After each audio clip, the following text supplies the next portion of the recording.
Welcome back to the Football Fitness Federation podcast. This is episode 178, and I'm delighted to be joined on the podcast today by Brent Dickinson. Brent, how are we doing? Hi, Ben. Yeah, good. Good. Thanks. How are you?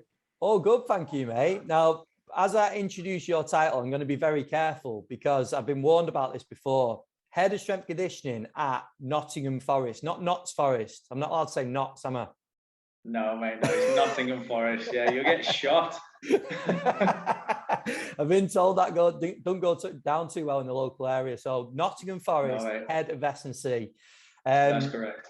But yeah, mate, thank you very much for coming on. Obviously, we caught up at our networking event, which was a few months ago now, and you presented for us, which is absolutely quality. And I wanted to follow it up with a podcast because I feel like there's some other stuff we can go into and expand on some of the points that you made in that presentation as well.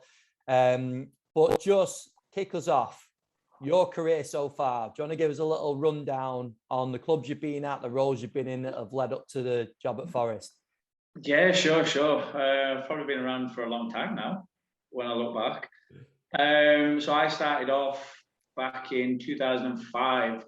I was the head of Academy S&C at Hull FC, which is Rugby League.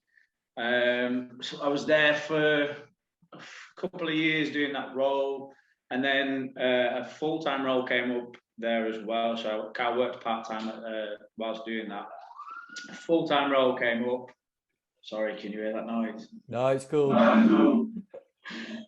Full-time role came up where we had kind of a junior squad that worked alongside the first team. So that kind of was my way in a little bit. So then I got promoted to assistant strength and conditioning coach at Hull. Was there until 2013, left, finished my masters off, went into football 2014, head of S&C for the academy at Nottingham Forest, and then was in that role until October 2020 when I was asked to come over, head up the S&C for the club, and obviously been there since. Perfect. And you spoke in the presentation that you did for us about some of the success stories that have come through the club in terms of the amount of players in it. And I knew there was a lot, but when you started showing the amount and the quality of players that are not only at the club now, but have gone on to do great things as well, there's a hell of a lot of players. So when a club like that are producing players, you've got to take note and realize that there's probably some pretty good stuff going on at the club. So it'd be good to dive into some of that. And I know there's obviously other practitioners involved in that journey as well, but it's also interesting from your perspective because you've been at academy now, first team, and seen the progress of some of those players. So do you want to give a little overview of the pathway to start with on some of these players and the progress that they've made, and maybe some of the things you put in place or the clubs put in place that have benefited them? Yeah, sure. Like when I first came in on back in 2014, there was no pathway in place. So for me, it was a blank canvas, which was brilliant. Bring your own ideas, and I've been successful at kind of putting in a long-term athlete development plan in Rugby League,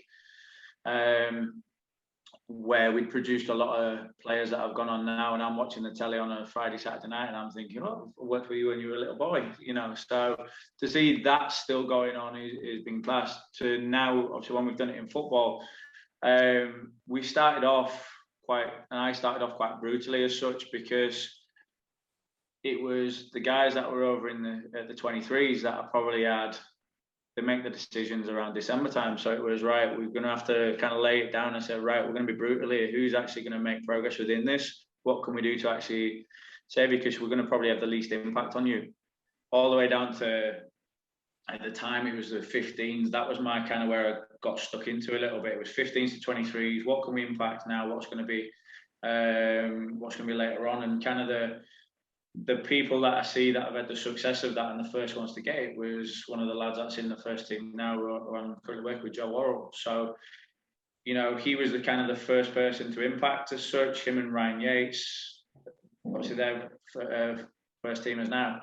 So in that point, it was, right, let's see if we can get a good testing battery in place. Let's instill a good testing battery that we can refine over the years, and it's changed, it's refined to what we did then to what we do now. But the basis of was let's find out how they move, and let's find out how robust they are in terms of their strength levels.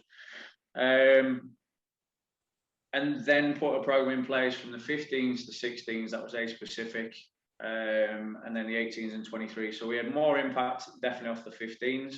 We always kind of knew this and set this out as a plan. 16s, obviously we needed to get them up to scratch to when they were going to come into the 18s. 18s, we were thinking, right, we're going to have a decent bit of impact here. We've got you for 2 years. And then obviously the 23s, we need to put a plan in place for you. But obviously, let's just get you over the line as such, because I knew that I would probably have the least impact on that age group. So it was a little bit brutal in that sense, where everyone's from the industry would probably think, no, you try and give the best to all your athletes. Well, we would, but we knew that in terms of a long-term athlete development plan, I've probably come in too late for them guys. You know, so that was my thought process behind it. And it was, can we define from the younger age group what an efficient movement program will be? Can we challenge them? Taking some of my philosophies about mastering movement, let's get them actually being excellent movers, and then progress them through stages of development with different exercises, through different movements, and give them the biggest toolbox possible. Then obviously with the 16s, introduce them to lift, but also instilling within that program as well that they was being challenged with movement, anything and everything that we could think of, anything and everything that would make it fun. And the same with the 18s as well. The basis was, look, we need to get you strong. And I knew when I first came in over the 2-3 weeks, it was, look, I need to actually get them to lift, so I know that they can actually deal with what the coach is going to throw at them, what I'm going to throw at them. And then can we build it over time, which was create a plan, change a plan, build our macro for the 18s for us. It's a 2-year plan for them. And can we actually get them to a point where, yeah, the decent movers, the strong through each range of motion, and the robust. So that's kind of the underpinning thought process behind it.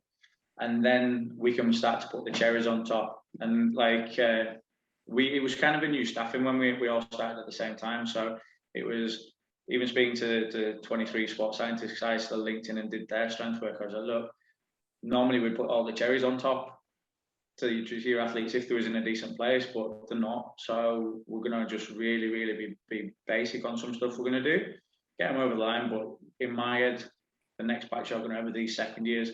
So it was almost like, right, let's build so we can have success at the 23s from a physical point of view. Let's try and actually build them as quickly as possible, as safely as possible, following the same sort of philosophies.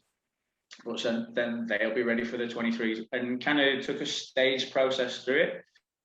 Once we kind of got up and running, it was then refining each program. And then as the programs kind of developed, our testing battery developed as well, where we could actually then start to compare across age groups. So everyone certainly from 15s to 23s, we would refine the testing process through results. So there was testing the major exercises major tests that we would recognize that would give us the best information about the athletes.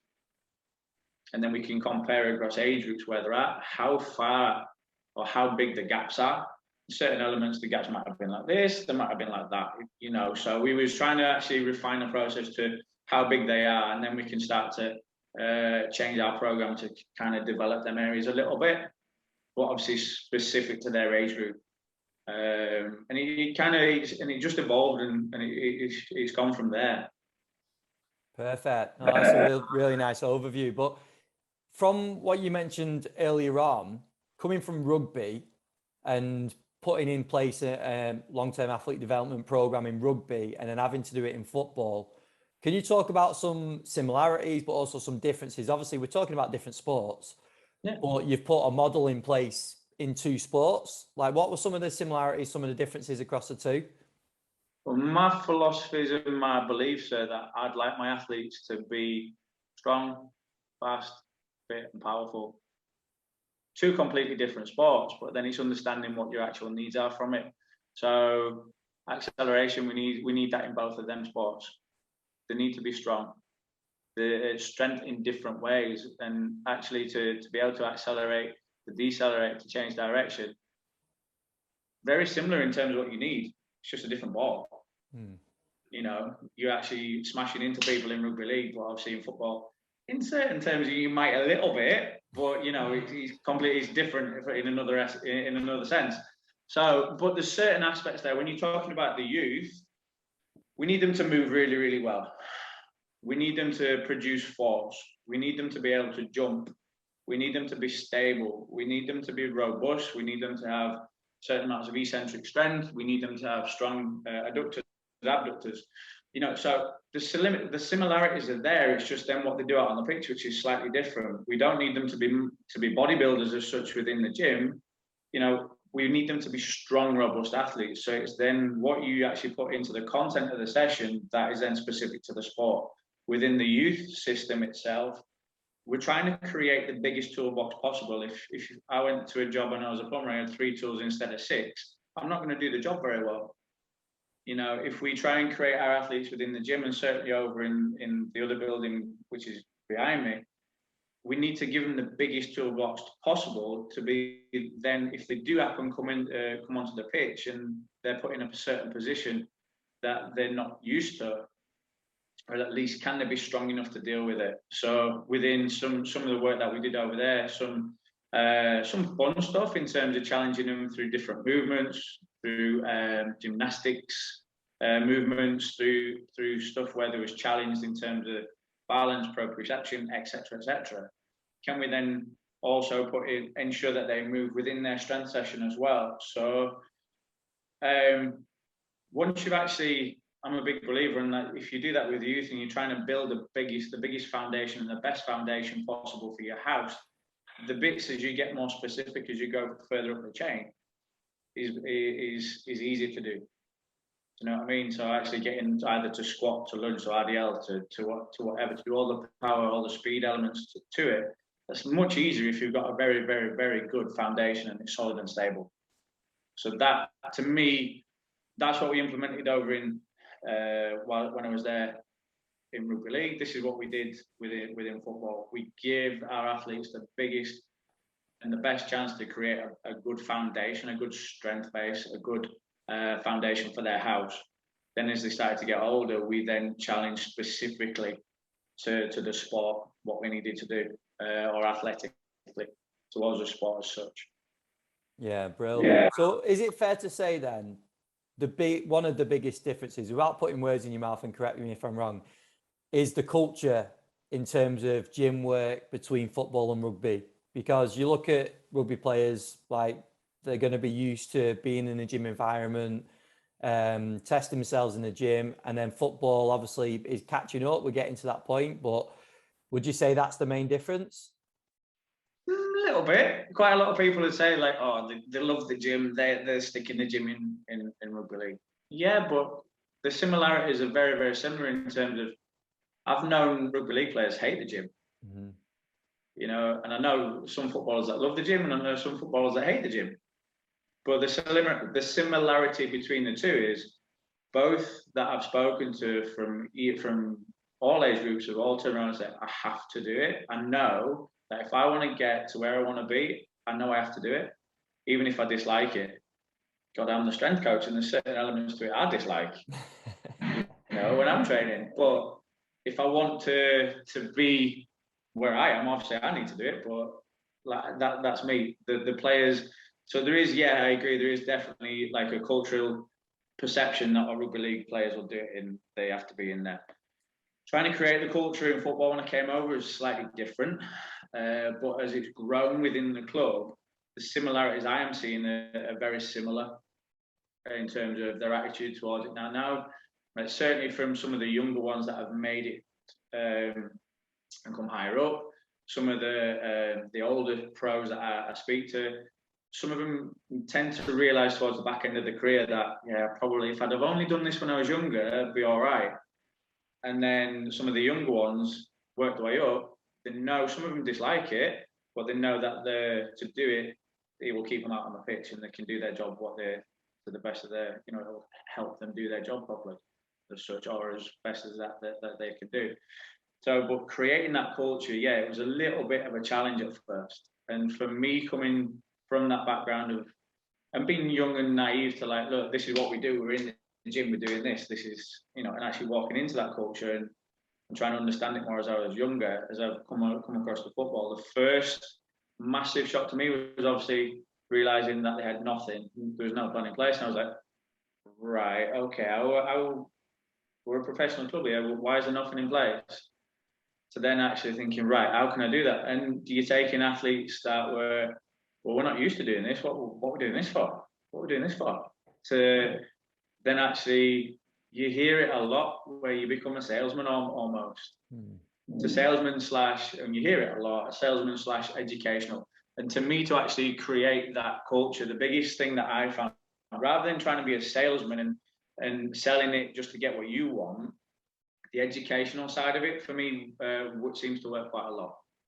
So even with the guys that I've over here in the first team, it's that human side of it, to actually be almost becoming a friend but having the boundary as such. But it's almost the biggest thing that I'll probably come on to it later on, to me at the moment, is actually understanding data but understand it from an S&C point of view, how that impacts your programming based on what it's telling you about your athlete. But then actually selling that and educating that towards your athlete is more. So rather than trying to bargain with them and get something out of them to get what you want, it's almost like, okay, listen to get your point of view. What if you could do this a little bit more? What if this? Have you seen that you're a little bit weaker on this element? Oh, I didn't know. Right, okay, if you do this, we can actually get you a little bit stronger and we can get you faster. We can get you jumping more. And selling it in that way, but from an educational purpose and point of view. The more that I've found as my athletes have got a little bit older, and even with some of the younger ones, the more I can give them, it actually starts to challenge their brain a little bit, where they actually come back with some really, really good questions. And I found out the more I can do that, and the more questions they ask me, the more I kind of can sell it a little bit more to them, and then they kind of buy in. And certainly some of the older pros that have come in, ask the questions, I can actually give them the actual evidence and just say, right, this is where we're at, this is what I think we should do. And then if you show them again in a couple of weeks' time, you go, oh, actually, you know what? Yeah. And then they ask a few more questions and it kind of goes from there. And then the culture and understanding of why they're doing it then sets and creates that culture for me. There's other elements towards it where, for me, the basis of it was I've always kind of gone around the educational route, certainly with the younger ones, and why they've understood why they're doing and what they're doing it for, rather than me just turning around like the old school side of me going, do this, do that, do this. It's why. And I've always kind of left myself open enough for the lads to actually come to us and actually say, look, if you got a question, ask me. I will give you the answer, or the best that I can give you the answer. And if I can't give the answer, I will find out the answer. And every time they've asked the question, I've always come back with the answer for them. And then it's like, oh, okay. And I can understand that. I can see how that then relates to what I'm trying to do outside. And it's always trying to educate in that sense. And I think that's how we've enabled it to grow. But obviously there's other elements as to why that's also grown as well, and my philosophy behind that. So yeah, no, that's that. No, the education side is obviously really important, and a lot of people speak about that on the podcast, educating players and not just putting things in place and just like becoming that authority where you're just trying to push your own perspective and programs onto people. But with that, what I was going to ask is, you just said there about having conversations with players, getting them to ask questions, which I think is absolutely crucial. Is that the approach you take and you try and get that right across the squad? Because obviously there's only so much time that you have, and I know there's other staff members as well. And it'll be ideal, wouldn't it, to have loads of time with each individual player and be able to get into these conversations. But is it just a case of trying to get round players as much as you can, or are there other factors or other methods maybe that you use to get that education across? Yeah, a little bit. So there is, like, over in the first team, I've found I've got as much time as I need to do that. Like within their individual program, that in their overview as such. So obviously everything's based on the program's based on their testing, down to the minor detail. So as I've created that, there's also a little bit of information there for them in terms of areas to work on, and then the results that they see. So for me, when I do get time to speak to them, that's easy. So they can say, "Oh, they say, oh, what's this mean? What's this result?" And then I'll relate to it in that sense. The other bit that I like to do is more of a competition basis. So everything from where I've come from when I first started my career to here now, the biggest thing that I've found is that's to be competitive. You know, to get any sort of buy-in, you're working with athletes or elite athletes that want to win. And I've always said this, even over with the youngsters, is if you don't want to win, what are you doing here? You know, you're at a professional club, you surely want to get to the first team, or you want to rock out if you know that, you know, you don't want to, or you're potentially not going to make it, but you've got a two-year scholarship. Fair enough. There's some lads that have realised that quite early on, but they've enjoyed the time there because they've bought into everything, and then they've taken the actual attributes and everything what they learn and make them a better person to then take out into the world or a different club if they're, you know, if they're not in line. But what we've done is we've tried to make it competitive, and everyone's kind of bought into that, and we've made it fun and competitive as well, which then everyone's trying to challenge to win. So as soon as they walk over the white line, is they want to win. And we've always been ingrained from a football perspective, from that we want you to win, but obviously be humble within that as well. And within our gym settings is to create that. As soon as I walked into the first team to do it, the first thing I was like, right, okay, not much of a gym environment in here. A couple of people that walked up to me straight away, I don't do gym. I love that. I went, right then, this is what I've got to deal with here. So straight away within the first session, we was like, just for fun, I just put up, right, who can do the most push-ups and chins? It's right on the board, let's see who wins. And I got involved. You know, so straight away, they're like, right, I'm going to beat you. And it instantly got people around the board, and I was writing them up and said, you're cheating. No, you didn't do that. You didn't do that. And straight away, I was like, right, I've got you. You know, it was the most simplest thing in the world, but then from then on, everything I tried to put in, at least one element within that was competitive. So the biggest thing that we'll use is the gym aware. So we'll do our barbell squat jump. We'll look at relative power, and we've got a set weight. So the guys, when I first started off, was 30 kilos, 40 kilos. Our most advanced group now, which took them time, was 50. But so everyone now can do 40 kilos squat jump. Put the gym wear on it. When we were able to do that, it's on the big TV, leaderboards up on the telly, and obviously the leaderboard, our standing leaderboard is within the gym as well. So straight away, people are trying to beat it. There's everyone around it. Like I remember within the first 3 or 4 months I was in there, I had 12 blokes stood around the squat rack screaming at each other, and I was like, I've got you. This is it. So going from that instant at the first team level of don't do gym to now it's like, come on then, and everything there is competitive, to then the feedback from it is brilliant because it's fun. And then obviously tweaking it and putting the other elements in that I need, but then also just tailoring and just slowly drip feeding in little other bits and little extra bits where I can then go from it. But as long as I have that element in there, so creating that culture in there now, everyone knows what they're doing. So in the first team building now, because it's competitive, because certain elements are fun, that culture's grown and it's developed. Over in the academy building, that's exactly what we did. So it was educational. This is why we're doing it. This is what we're looking to get. These are the reasons for it. What elements can I make fun? What elements can I make competitive? Because we still have to try and ingrain that side of it. That is, we need you to win. So if it was from a 6-second peak power on a watt bike to the squat jump, we even got the timing gates out in the gym so they could actually just go through over a 5-meter acceleration. Who's winning it? Who's doing this? Who's got the best counter movement jump? Who's got, you know, it was anything and everything. Who can do the most chins within 3 sets? Who can do most push-ups within 3 sets?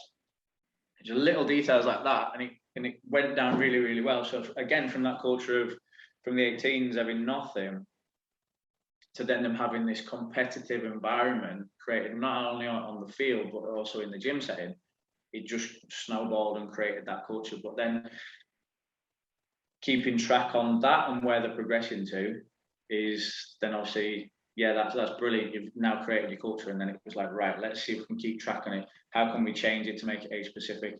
What we're trying to get them to. So it's like, that's our end goal. This is where we're starting. How do we get to that? And obviously, yeah, make it competitive and fun, but continue to keep that progression going.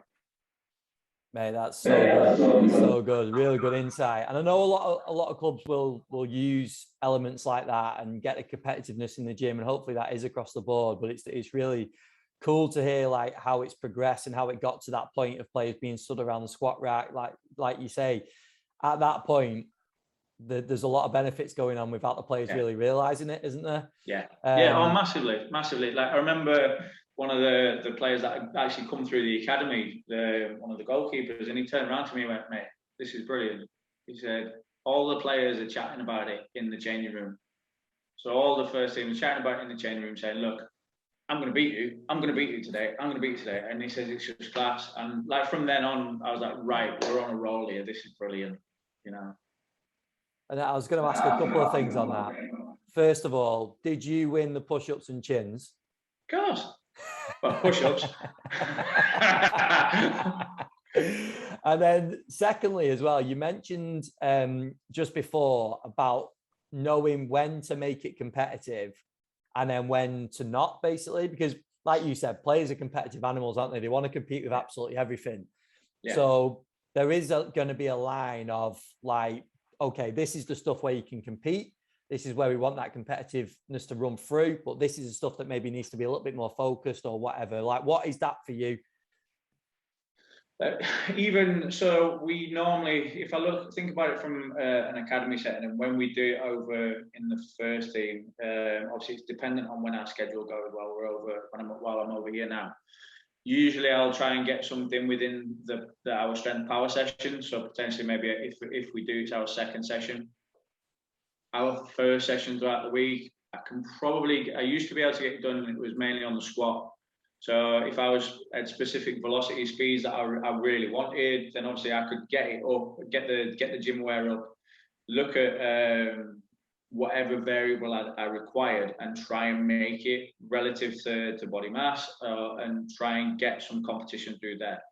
Obviously, you've got various sizes when you're going through the academy. So you've got the smaller guys, you've got the guys that are really well developed. So trying to make it within, if it was our first session throughout the week, predominantly looking back, if it was on our squat, you know, yes, we're looking at producing force, but what's our speed target today?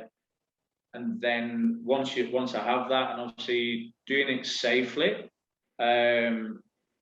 but trying to get that leaderboard up again, saying, not just looking at the weight, but actually looking at the specific variables, how fast it's moving, what power is produced, input, whatever it was that I was looking for. That would be our competitive one from there. Then the specifics, right? Okay, we've done that. Then your specifics are, we may have hip hinge, we may have some sort of other exercises attached to the program where it's like, look, yeah, that's the part that we're after. That one exercise is the one that we're going for today. The other ones are your assistance exercises or other ones to finish off within that session. Because within that session itself, the guys know that there's 3 exercises that I needed for their physical development. One of them, like I've just mentioned, the squat would be the one where they could actually try and have a bit of a challenge as such in terms of meeting that speed target. But then we look at the actual force produced. We look at the actual relative force produced. So then that bit was made competitive. The other elements would then break off to be specific. So if we had our single leg strength group, if we had our posterior chain group, if we had our power group, whatever. So in that first session within the academy, it used to be on a Tuesday.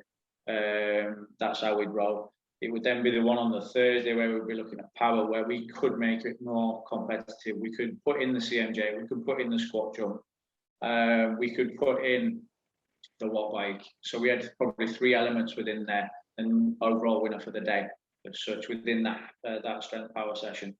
And then we used to roll with a session on a Monday, which was more kind of Franz Bosch-esque, just little bits of fun, you know, anything and everything that we could get them doing. 20-meter skipping, running, cartwheels, some you know, roly polies, etc. Whatever, you know, and that made it fun. So we had fun to serious / competitive, and then obviously the competitive part right at the end of the week. So it was quite easy to structure within the academy setting to get that, whilst also having your specifics for athletic development. And then obviously within the first team environment, it kind of changes a little bit, where dependent on schedule, usually Saturdays are really easy to program to get something competitive within there. If the schedule's shorter, then it becomes a little, not serious, but you know, it is, look, this is what you're focusing on today. These are the reasons why. And it's usually within our congested fixture schedule when that kind of happens. Yeah, that was something I was going to ask about, is this point in the season, especially like now, currently, you guys are playing a hell of a lot of games. And obviously with your role, you're trying to get in sessions when it's suitable. So if you're down to one session a week or whatever the time available is for you to get players around the game, what can you talk us through, like your go-to approach for like a session a week with players? Yeah, sure. It's like I've had a look over the previous 4 or 5 weeks. We've been, you know, 3 games in a week, little time for a breather. Probably within, obviously the guys are having a couple of days off to come up for air, and then we're probably having just that one session. It's been smart with what we're doing within like pre-ab settings as such, if you want to call it that. It's small micro doses of really low level work that we'll stick in every day. It can become a little bit monotonous for some lads, but if you explain, look, because we've got no time, fellas, and we want to keep you on the pitch, we're hitting Copenhagen's ISO halls. We're probably doing little primers within the gym within that pre-ab session to actually just give them a little exposure to something. And that's how we've kind of rolled through them busy periods. When it's come to them, we've got our one shot. It's like, right, we are solely, we're solely focusing on strength. You know, it's going to be the biggest bang for our buck. We're just going to focus solely on a strength session. That'll take us over for a little bit. We'll continue with our microdoses, and then until we get the schedule opens up again, we'll either hit our next strength session, or we'll be able to, lucky enough to probably hopefully maybe get 2. We'll do strength, power. You know, so that one session though will either be, our main focus has been split squat, so single leg strength, RDL, hip thrust. They're my biggest 3 bang from your buck. They're my 3 main elements. Then we'll either go onto force frame, so we'll actually get a reading of adductors, abductors. So that'll be bang, that's in there. We've then looked at using the flow boards to do some lateral sliders, but we've then attached red bands around ankles to actually try and actually pull the lad's leg, so put some heavy resistance on it, so they've then got to control it. So actually put them into an extended position laterally and diagonally, put them into a range where they'll probably make it into in this rubbish weather that we're in at the minute, you know, slipping and sliding over onto the pitch. So can we actually keep them, get them strong through that kind of range? 2-3 reps, use the red band, we're pulling, they're resisting as such, and obviously once we're at that maximum range, let go and they're coming in. And then work on calf, soleus, just isometric holds, a couple of reps isometric holds, and then stick them on the knob board. So we're ticking all the boxes that I know from lower limb strength in terms of what's going to keep them on the pitch. You know, it's not flashy, it's not fancy. It's, look, what do I need? I need strength. We know that if they're strong, they're going to stay up there. Can we get anything that monitors within that session? Yeah, we can look at hamstring eccentric strength, and yes, we can look at adductor strength at 45 degrees. That's going to give us a reading for them, ensuring that relative strength is maintained or is being maintained. That's one of our biggest trackers over this season. Or if there's anything that flags up where we then maybe need to put some extra exercise in for individuals into pre-ab or pull them when we can.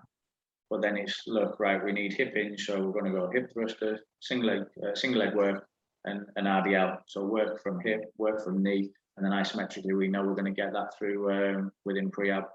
Then obviously sliders as such. We call them lateral sliders, lateral diagonal sliders with a band. So we know we're working eccentrically there. And then calves, it's not calf slayers. It's not flashy. I know it's not probably the most sexiest thing you're ever going to stick on Twitter or Instagram, but it works. It's you know, people might say, well, it's a little bit old school. No, to me it's strength work. It's the time when we've not got a lot of time to work with our players. We're just going to keep them strong. You know, obviously they'll do the stuff out on the field, but yeah, that's my go-to as such. It's quite basic, but it's successful. No, that's perfect to break that down. In terms of those main three that you've got there, is there any variation? Do players need any sort of variation of them generally, or is it pretty much set that that's one of the reasons that you've picked those three, because the majority can do them? Everyone can do a split squat. Everyone can do, so like when it gets even tighter, and I know that we may just have a couple of days, and I could maybe get a cheeky little hit into them.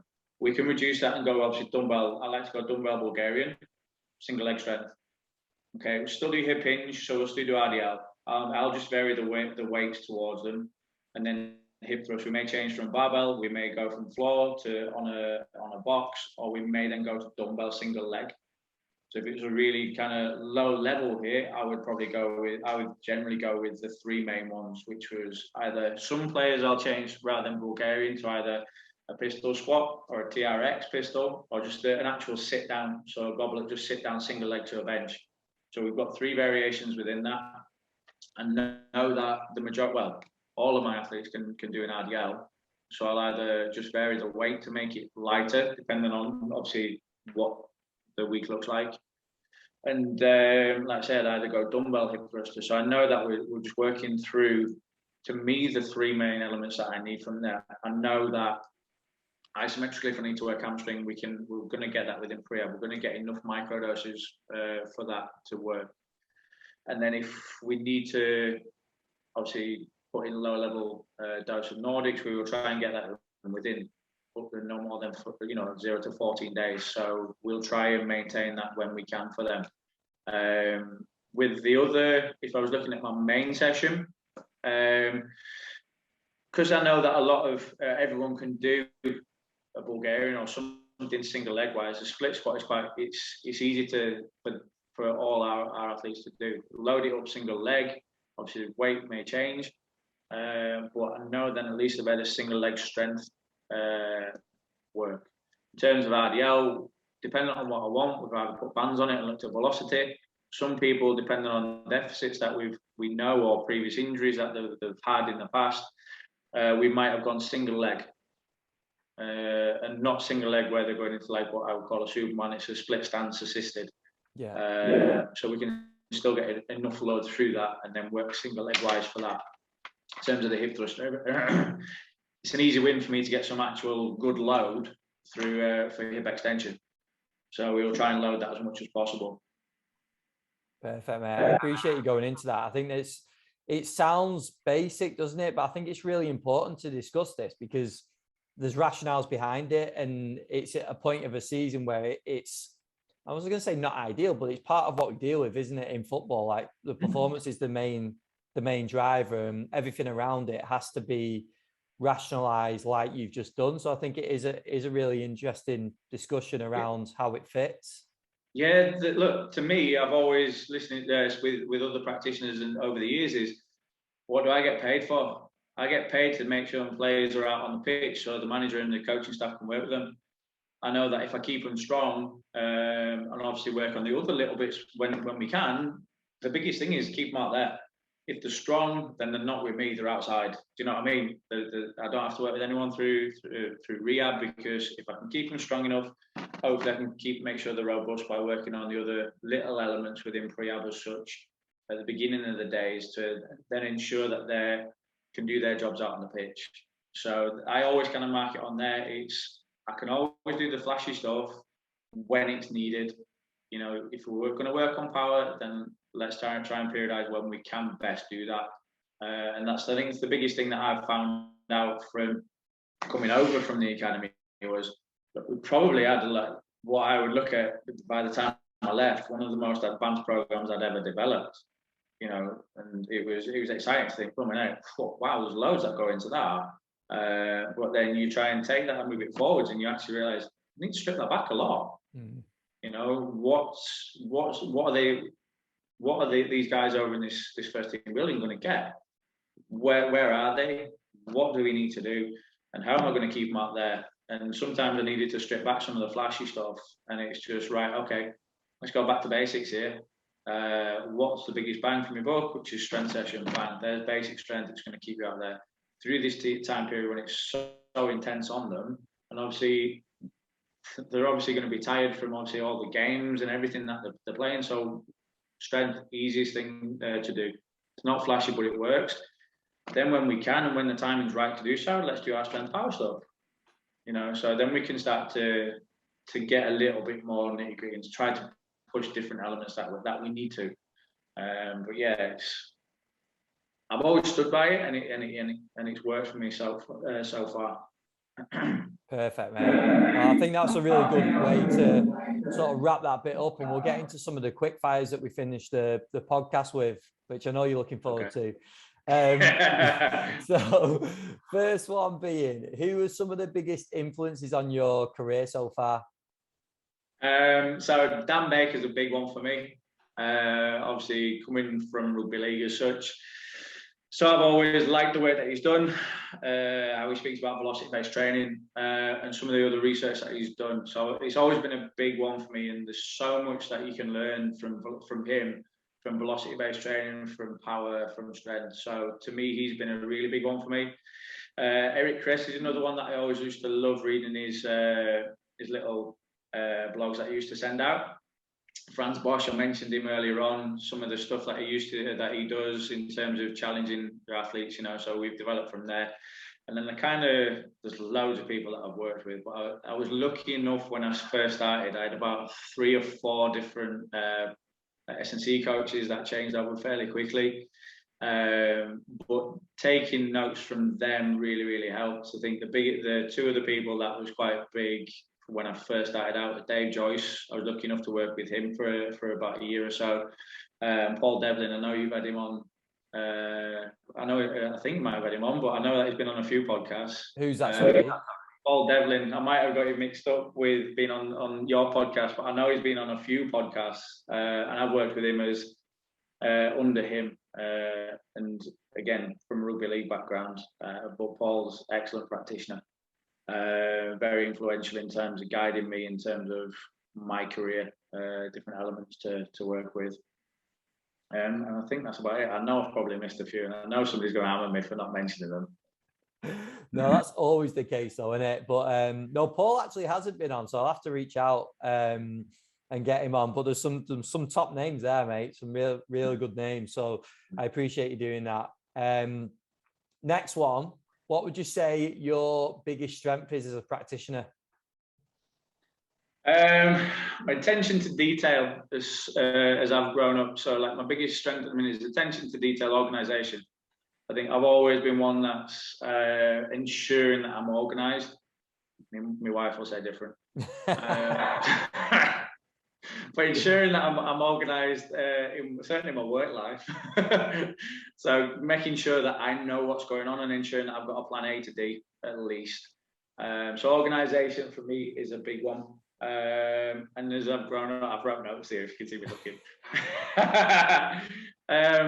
Data analysis, but not where people are thinking the GPS. Like the biggest strength for me at the minute is analysing data that's going to tell me about my athletes. Actually utilising that, I think, fascinates me at the moment in time to what information you're getting back from the data. It's definitely one of my biggest strengths at the moment, analysing that information and then putting it into place with the programs to actually then get the best out of it. So yeah, to me, that is probably one of my biggest strengths now as I've grown as a practitioner. Rather than, I was thinking about this, I was talking to somebody a while back, just where you used to be, when you was an S&C coach, just creating programs and trying to get the development, so actually understanding the data, the information, to then have that manipulation programs for me is how I've kind of, and I think I mentioned it when you came over for for that evening. To me, that is where I've evolved to now, which is using the data, analysing it. How can I manipulate the program? What's that going to tell me? And then reanalyzing the data. So it fascinates me at the moment in time. Class, yeah, you did mention it, and you also mentioned obviously we have Mark presenting as well, how it all links with other staff members too. So, no, that's top. And then final one, mate. What's your approach to CPD, continued learning? Because like we've mentioned a few times, we're in a crazy busy period of the season, but everyone's approach is a little bit different to continually learning. So what's your approach to that?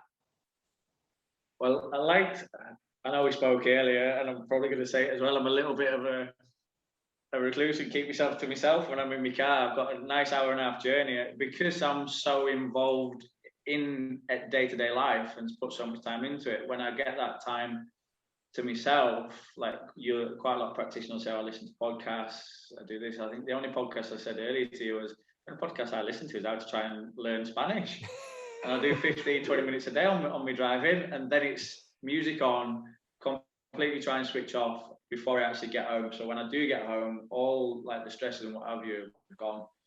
When I actually come to CPD wise, it's for me a lot, because of what I'm doing within my PhD, it's a lot of journal articles, reading a lot of journal articles, trying to stay on top of any new ones that come out, and trying to read around the different areas for that, listening to other people that I used to work with. So actually trying to keep in touch with other practitioners, just drop a message and actually see what they're doing, if there's anything different, and then having a flick through Twitter, see if there's anything that catches my eye. You know, put your filter on, try and filter out what's good, what's bad, and trying to use it in that sense. So in terms of CPD, I loved going to different conferences. So for myself, it was, what conferences can I attend? Obviously, hopefully we'll be able to get back into that now. And then what I used to always think is if you go to these conferences and you're actually listening to the best presenters and you're going, I know that, and I'm actually doing that, then I think you're in a good place. You know, I've always thought if you actually go in there and you're coming away with 100 pages of notes, you might be missing a trick. So trying to stay on top of stuff from a CPD role in terms of different journal articles, staying on top of if there's anything that pops up on social media, and then speaking to people. You know, the biggest thing that I think a lot of youngsters are finding at the minute is actually learning from other practitioners is one of the best ways to do it. So for me, that's why I tend to stay on top. Mate, that's class. There's some absolute gold in that answer there, because like the first thing you said, I know we were joking before about listening to podcasts and stuff like that, but I think the really important bit about what you said is having that breakaway from what you're doing. Like, it's intense, isn't it? Like you're involved in it, you're absorbed by it, like a majority of the day. And we could do probably a whole of a podcast series on the fact that coaches need this time away from it. It's healthy to have that. And like you mentioned, coaches can utilize a commute or whatever it is for listening to podcasts, but it can also be a time just to switch off. And I think coaches have to question as well, whether it is on the commute or whether it's elsewhere, do you have that? Because if you don't, you probably should. And I'll reference someone at the moment who's doing some great work on this, and we're hopefully going to get a podcast as well, is John Noonan. He's putting some great stuff out around, I don't know how you frame it, coach health maybe, just around that and maintaining balance. And there's a lot of factors that go into it. So no, I think you made some great points there. Just to wrap us up, Brent, if people want to reach out, they want to get in touch, maybe they've got questions or whatever it is, where would you direct them? Oh God, you could ask me Twitter name. I don't know it. I've got it. I think it's Brent D82. I think. Oh, there we go. You can find me on there. I think I'm pretty accessible. Like, I've had a load of people just email me at the club. So you must be able to get me email from the club somewhere. But yeah, the easiest one's probably just on Twitter, Brent D82. Quite accessible. I know a lot of people have found me on LinkedIn as well, and just dropped us a message on there. So yeah, they're probably the easiest ways to find me. There is an Instagram, but I don't use it. So Twitter's probably my best one. Perfect, mate.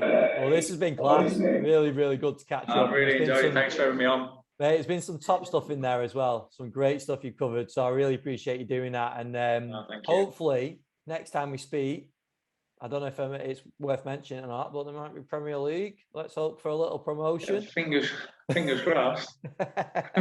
Fingers crossed. But no, in all seriousness, all best of luck, mate, for the rest of the season and the running. I'll be looking out for results, and yeah, keep up the great work. Thank you. Thank you very much for having me, Ben.